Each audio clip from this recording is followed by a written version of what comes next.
So least common multiple means the smallest number that both numbers share when you're multiplying the number up.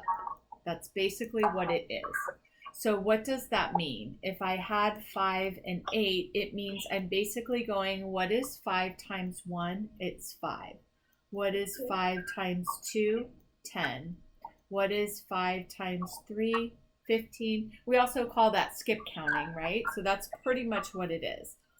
5 times 4 is 20, 25, 30, 35, 40. Does that make sense to you? Now we're going to do the same thing for 8 times 1 is 8, 8 times 2 is 16, and so on. So then we stop because look at what I see. The smallest number that 5 and 8 share in common is the number 40. Yay. Okay, least common multiple. Got it? Okay, greatest common factor of 6 and 18. This means the biggest number that they share in common when you factor the number out, and factor always means division. So basically what you're saying is what numbers can be divided into 6? Can 1 be divided into 6? Yes. Can 2? Yes. Can 3? Yes. Can 4? No. Because 4 times 2 is 8, right? So 6 does not have a factor of 4. What about 5? No, because when you're counting up by 5, you're never going to get to 6, right? You're going to go 5, 10, 15. And then we have a 6 here. And now we're going to do the same thing for 18. Does 1 go into 18? Yes. Does 2 go into 18? Yes. Does 3? Yes. You might not be able to do it as quickly as me, but basically what you're saying is if I skip count it by 2, would I ever get to 18? If I skip count it by 3, would I ever get to 18? And yes, 2, 4, 6, 8, 10, 12, 14, 16, 18. 3, 6, 9, 12, 15, 18. If I skip count it by 4, would I ever get to 18? No. 4, 8, 12, 16. What about 5? 5, 10, 15. No. How about 6, 12, 18? Yes. And that's as far as I have to go. I'm just going to close it off with 18 because I already have the number that is the greatest that they share in common with each other. Does that make sense to you now? Mm-hmm. Okay. Now, prime factorization tree is when you have a number. So I'm just going to do the number 50. What are two numbers that we could use that could be divided into 50? 5 and 10? Yeah. So 5 and 10. Can 5 be divided any lower? No, because it's a prime number. And remember, prime number means there are no other factors that go into the number except for 1 and itself. So if I said I'm going to skip count, would I ever get to a 5 if I was doing another number? No. 1, 2, 3, 4, 5. 5, 10. So these are the only two numbers, so that makes it a prime number. As soon as it's a prime number, which means it doesn't have any other factors, I circle it. That means I'm done with the number. 10 has two other factors. Cade, what are two factors of 10, darling? 2 and 5. Yep. Now I can circle those because 2 is a prime number and 5 is a prime number. As soon as I have everything circled and I can't go any lower, I list them out in order least to greatest. So I put my 2 here, I put my 5 here, and I put my 5 here. This right here, or these dots, mean multiplication. So basically what this means is 2 times 5 times 5. if I had 2 times 5 times 5, would that equal my original number of 50? Yes. Yes, so we know we did it right. The final step is to do 2 times 5 to the second power. That means there's more than one 5. And so up here, we're going to make an exponent. I don't know if you guys know what an exponent is yet. Okay, you do not? Okay. An exponent just means that there's a number that's a big number. It doesn't matter if it's a big number, it's just written like a normal size number. So it could be a 2. It doesn't have to be a big number. It just is written like a normal size number. And then we have a little small number here. And the small refers to the size that we write it. It doesn't refer to the quantity. So it could be 2 to the 4th power. It's that we write it little and we write it up here. So this is called the base, and this is called an exponent. And the base is the number that we're multiplying, and the exponent is the number of times we're multiplying this number by itself. So the base is 2, and we're multiplying 2 times. This one, the base is 2, and we're multiplying it 4 times. So it's not 2 times 2. It's not 2 times 4. It's not 8. It's 2 times 2 is 4 times 2 is 8, and 8 times 2 is 16. Does that make sense to you? Kind of. Okay, let's do a few more. So 3 to the second power, or 3 to the exponent of 2. What's your guess of what you think that answer might be?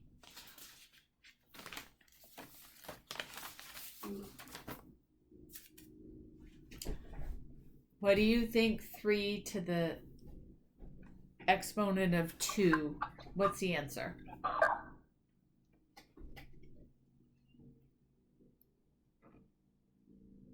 Take a guess. Any guess.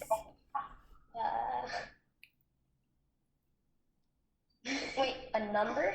Yeah, what is the answer to this? 3 to the second power. 30? Okay, what's your guess, Lila? I didn't really get it, so. Okay, so what this means is you take the base and you multiply the base by itself this many times. So 3 times 3. Oh. Okay, now so we were done. So what is the answer to 3 to the second power? 9? Mm-hmm. What about 5 to the second power? 10? No, not 10. That's 5 times 2. We're not doing 5 times 2. What are we doing? It's 25. Yep, 5 times 5. What about 6 to the second power? It's 36. Yep, so it's not 6 times 2. Get that out of your head forever, for the rest of your life. Erase it out. Done. We don't, yeah, exactly. Lila, erase it out. Kate, erase it out. It means 6 times itself this many times. So 6 to the third power does not mean 6 times 3. It means 6 times 6 times 6. Starts to get tricky. So if we did 6 times 6, it's 36 times 6. So we'd actually have to work it out like this. We couldn't do it in our head. So it's 216. Okay, we're going to go into writing. Since I'm making a recording, I'll just put this on the recording. So what is a persuasive paragraph? Have you guys had to write a persuasive paragraph yet? Nope. Okay, so the first step is coming up with an argument. So an argument could be anything that you believe. So what do you think about COVID? Bad. Okay, So your argument is COVID is bad. What is your first reason for that? Wait. It can kill people. Yes. I have a different thing than COVID is bad. I think COVID is like bad because like people or like someone, I don't know exactly who, but one person, I think the president is like keep telling us to stay in, but then we can go out and like we didn't have to wash our like you have to wash your hands when you get back, but like you don't have to sanitize like the carts and stuff. Like you should choose stay in forever or just let it be and live our normal lives. So if we just used COVID is bad as our example, what are 3 reasons? So why is COVID bad? Reason 1 is it can kill people. What is a good reason 2? You can't go outside as much. Okay. And what is reason 3?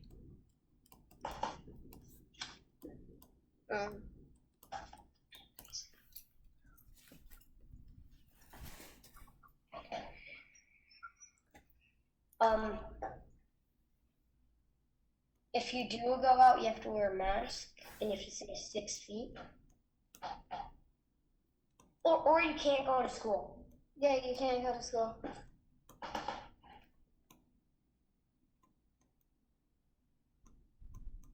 Okay, so we'll just put a reason for.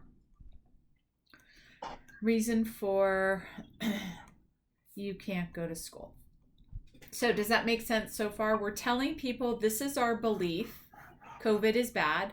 And we're giving 4 reasons or 3 reasons why we believe that to be true. So basically what your goal is to persuade your reader that COVID is bad. So it is your job as the author to give them enough evidence that by the end of reading your paragraph, if they didn't think COVID is bad, they would by the time they got through reading your essay or your paragraph. Does that make sense to you? Yeah. Now you're going to give backup for each reason. So you see right here, I have backup, backup, backup. So you're going to assume that your reader says, Cade, I don't believe it can kill people. You said that. Now give me backup for that. It's killed about 2 million people. Yeah. Okay. And then Lila, I don't believe you can't go outside. So give me backup. Why is that? Why does that make COVID bad? Because you can't go outside, so you can't walk your dog. You can't walk your dog. You can't say hi to your friends. You can't play in the park. And why is that bad? Because you need to get let me think. You need to get exercise and like your dog, if it was like you need to walk your dog needs exercise, you need exercise, and like you have to stay away from your friends, so you'd want to see your friends and play at the park, but you can't play games outside. Okay, so we'll take one of your reasons was you can't get exercise. So one of the reasons why COVID is bad is because you can't go outside, so you can't get exercise, which is unhealthy. Does that make sense? Mm-hmm. So you're always going to relate it to why it's bad. Okay, Cade, you have to wear a mask and stay 6 feet apart. Why does that make COVID bad? Because then you can't like if you wanted to have a play date, you have to stay 6 feet. If you want, and you'd have to wear a mask, it would be like hard to talk. It wouldn't be as fun as normal. Like if you wanted to play tag, you couldn't. Okay, so I just combined that into, it's hard to have fun playing tag when you have to stay 6 feet apart. All right, Lila, why is COVID bad? Why does not going to school make COVID bad? Because you don't get the experience of going to school, and you might not have like there's these papers that you can't get and they can't like post it on the internet or Gmail or can't email you it. You won't get like you won't learn the same things that you would learn in a real classroom. All right. So we have 3 reasons. You don't get the experience of getting papers you need. You won't learn the same things. And then I know one, you don't get to see your friends, right? Yeah. So Well, I you do digital. That's yeah. not fun. So does that make sense? Like except for on Zoom. So what you're basically doing is you're trying to make it so that your reader believes that COVID is bad because of these reasons. So now we are going to come up with something